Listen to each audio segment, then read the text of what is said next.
Assalamualaikum warahmatullahi wabarakatuh. Halo teman-teman semua. Mudah-mudahan kalian selalu dalam kondisi sehat, bahagia dan sejahtera. Khususnya bagi teman-teman yang sekarang lagi melihat channel ini, mudah-mudahan kalian selalu dalam lindungan Allah Subhanahu wa taala, dan mudah-mudahan bangsa Indonesia ini segera terbebas dari wabah virus corona. Oke, kali ini saya ingin berbagi tentang virus corona ini dari sisi yang lain.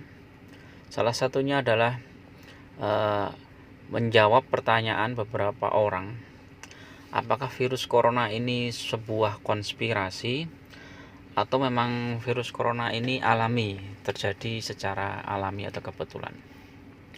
Saya yakin teman-teman sudah banyak melihat di beberapa video dan di YouTube, dan sudah banyak sekali analisa dan tinggal kita mencari analisa yang paling sesuai dengan kondisi dan sesuai dengan data-data dan fakta yang ada.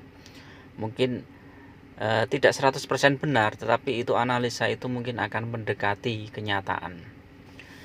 Beberapa orang mengatakan bahwa virus corona ini alami. Jadi ya memang seperti wabah virus yang lain ya, kayak virus flu burung, flu babi, atau virus-virus yang lain.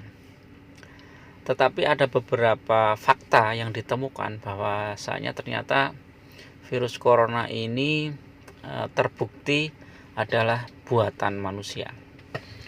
Salah satunya adalah dari struktur proteinnya. Jadi kalau kita lihat dari struktur protein corona itu ternyata memang sangat meyakinkan bahwa corona ini bikinan sebuah lembaga atau bikinan manusia. Nanti kalian silahkan cari. Terus kalau itu bikinan manusia, kira-kira siapa yang sengaja membuat virus ini menyebar ke seluruh dunia? Dan bahkan ini sekarang sudah hampir seluruh dunia kena wabah virus corona. Dan Indonesia sebagai negara yang dekat dengan sumber virus, yaitu di Cina sana, tidak luput juga, karena sampai dengan saat ini di Indonesia sudah ribuan orang yang kena dan yang meninggal sudah ratusan.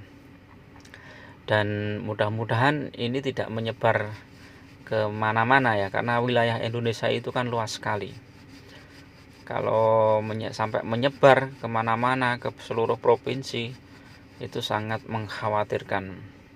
Sehingga mudah-mudahan teman-teman yang kebetulan diberikan wewenang untuk memimpin suatu wilayah atau daerahnya masing-masing, ya silahkan membuat kebijakan yang progresif agar virus ini tidak menyebar.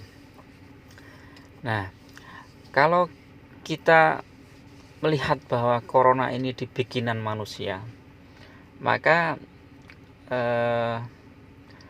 kira-kira siapa yang membuat? Secara logika, orang yang membuat virus itu adalah orang yang ingin mencapai keuntungan dari adanya wabah ini. Jadi sekarang kita melihat siapa yang diuntungkan. Kalau kita cuman melihat negara-negara yang terkena virus, misalnya kayak yang paling parah kan Cina ya. Cina paling parah, paling kena, dan terbukti bahwa memang ekonomi Cina, terus kemudian tingkat kebencian terhadap etnis Cina di beberapa negara meningkat. Dan saya melihat itu justru tidak menguntungkan sama sekali bagi Cina. Jadi kalau analisisnya mengatakan bahwa Cina sengaja menyebar virus dan menyebarnya di negaranya sendiri, Ini saya pikir analisis semacam ini gugur, karena faktanya memang Cina yang paling dirugikan. Kalau misalnya untuk ada beberapa yang menganalisis bahwa itu terjadi kebocoran di laboratorium virologi di Cina sana, dan sehingga virus itu ditemukan pertama kali di sana, di daerah Wuhan sana. Bisa jadi analisis ini benar, tapi bisa jadi salah. Pertama, untuk melihat sebuah kebocoran virus di sebuah laboratorium virologi itu memang tidak mudah, dan mungkin tidak gampang bagi sebuah negara untuk menganalisis bocornya sebuah laboratorium virus ya. Apalagi kalau negaranya itu seperti negara Cina yang cukup kuat ya, hingga dunia untuk melihatnya pun cukup sulit. Jadi kalau analisis ini benar, maka bisa jadi memang Cina tidak akan mengalami kelumpuhan ekonomi seperti sekarang. Jadi analisis yang kedua ini, terjadinya bocornya laboratorium virus, nanti akan kita gabungkan dengan analisis yang selanjutnya. Kemudian kalau versi pemerintah Cina sendiri bahwa virus ini kan memang, nah ini kan ada juga nih, virus ini memang sengaja dikirim oleh Amerika, karena pada saat sebelum terjadinya wabah virus, maka ada sebuah latihan militer bersama di daerah Wuhan sana, dan memang sebelum meledaknya kasus corona ini, latihan militer sudah selesai dan semua pasukan Amerika ditarik, dan bahkan beberapa pejabat Amerika juga ditarik dari Wuhan sana. Baru kemudian terjadi virus wabah corona ini. Nah, ini analisis ini sesuai pernyataan pemerintah Cina bahwa yang menyebar itu bukan Cina tetapi memang Amerika. Jadi kalau semacam itu, maka ini bisa dianalogikan juga, dia Amerika memang secara persaingan dagang kan memang persaingan yang paling ketat adalah dengan Cina, sehingga dengan menyebarnya virus ini bisa jadi untuk melumpuhkan ekonomi Cina sehingga Amerika lebih kuat. Ini analisis berikutnya. Dan analisis yang semacam ini, bahwa ini yang menyebar virus adalah Amerika, bisa jadi adalah sesuai dengan kenyataan. Kita lihat Cina memang kemudian ekonominya hancur, pabrik-pabrik banyak yang tutup, pengangguran banyak yang ini terjadi, dan lain-lain. Terus tingkat kebencian di antara negara-negara yang lain terhadap Cina juga semakin meningkat. Jadi bisa jadi ya, jadi belum tentu itu benar, karena memang ya ini dunia ini memang selalu terjadi persaingan dan permusuhan, jadi kita harus hati-hati. Tetapi secara logika bisa jadi memang seperti itu yang terjadi. Terus kemudian kalau yang membuat Amerika, tapi akhirnya kenapa di Amerika juga terjadi wabah corona? Nah, ini yang menarik. Mungkin teman-teman ada yang berpikir, oh nggak mungkin kalau yang bikin Amerika, kenapa Amerika juga kena?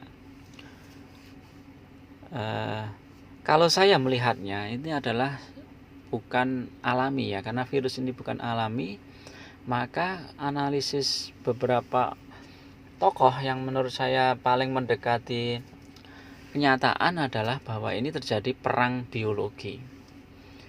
Ya, bisa jadi memang yang menyebarkan pertama kali adalah Amerika, kemudian Cina tahu bahwa itu didalangi oleh Amerika, kemudian Cina mengirim juga ke sana, ke Amerika, sehingga terjadi wabah juga di sana.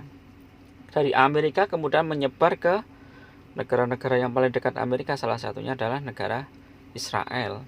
Israel juga sekarang banyak sekali kasusnya. Jadi ini namanya perang biologi.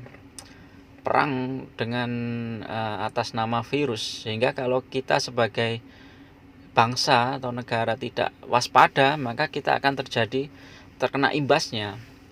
Sehingga jalan satu-satunya bagi kita sebagai bangsa ya mungkin kita harus sangat waspada dan hati-hati. Jangan sampai virus ini menyebar ke seluruh bangsa Indonesia. Jadi tolong bagi teman-teman yang merasa bahwa kita sudah selesai karena sudah 2 minggu di karantina atau berdiam diri di rumah, sekarang sudah bebas, jangan seperti itu. Justru kita itu pertempurannya baru mulai. Kenapa saya katakan ini? Karena ini sedang panas-panasnya ini pertempuran biologi ini dengan antara Cina dengan Amerika, kemudian dengan beberapa negara lain. Mereka akan saling menghancurkan. Nah, kalau kita tidak waspada, maka itu akan membuat bangsa kita akan menjadi bulan-bulanan karena kita tidak siap. Baiklah, kita misalnya tidak usah terlalu takut boleh, tetapi terlalu meremehkan itu sangat-sangat bodoh. Tindakan yang sangat-sangat ceroboh menurut saya. Karena memang virus ini kalau beberapa kita lihat penyebarannya begitu masif, saya melihat memang ini sengaja disebarkan. Memang sengaja disebarkan oleh sekelompok orang yang ingin membuat kacau dunia. Nah, mungkin teman-teman yang sudah biasa baca teori konspirasi dunia mungkin sudah tahu. Tapi kalau yang belum mungkin tidak percaya. Tapi kita lihat nanti kalau semua negara-negara sudah hancur, masyarakatnya sudah rusak seperti terjadi setelah Perang Dunia Kedua, maka siapa yang paling diuntungkan? Yang paling diuntungkan adalah negara-negara donatur. Negara-negara donatur itu siapa ya? Mereka sekelompok orang yang menguasai seluruh perekonomian di hampir sebagian 90% perekonomian dunia, yaitu kelompok-kelompok Zionis. Karena mereka yang di atas, di bawahnya, di atasnya lembaga-lembaga donatur dunia seperti Bank Dunia, kemudian IMF, kemudian Bank Federal, dan hampir seluruh bank-bank di negara-negara di dunia adalah di bawah kaki tangan mereka. Jangan salah bahwa bank-bank seperti Bank Indonesia itu bukan milik Indonesia, kemudian Bank Federal bukan milik Amerika, itu milik swasta. Nah, swasta ini adalah 1% orang yang menguasai hampir seluruh dunia. Dan ini yang akan diuntungkan. Mereka akan memberikan pinjaman ke seluruh bank-bank di dunia, di negara-negara, kemudian mereka akan dapatkan bunga. Jadi itu ya teman-teman. Nanti silahkan nanti kalau misalnya kita berbeda pendapat, tidak usah saling mencaci, sudah tidak usah saling ini, silahkan komentar saja. Dan kalau itu bisa masuk di akal, masuk rasional, maka saya akan menerimanya. Jadi kita diskusi saja, tidak perlu harus caci maki. Mulai sekarang kita hentikanlah caci maki, kemudian saling menyalahkan. Ini waktunya bangsa Indonesia ini bersatu, teman-teman. Kita harus bersatu karena melawan sebuah kejahatan, dan kejahatan ini memang sudah terorganisir dan sangat-sangat kuat, sangat-sangat powerful. Dan kalau kita tidak hati-hati, maka bangsa kita ini akan menjadi hancur. Jadi kita harus hati-hati menghadapi wabah corona ini. Mari kita harus hati-hati karena memang dari sisi apapun kita sendiri, bangsa kita sendiri, kalau sampai wabah ini terus menyebar dan tidak selesai. Mudah-mudahan yang sedikit ini bisa bermanfaat bagi kalian, dan terus waspada terhadap corona, tetapi tidak perlu takut berlebihan. Dan mudah-mudahan wabah corona ini segera berakhir dan kita sebagai bangsa Indonesia selamat dari wabah ini. Demikian, ada kurang lebihnya saya mohon maaf. Assalamualaikum warahmatullahi wabarakatuh.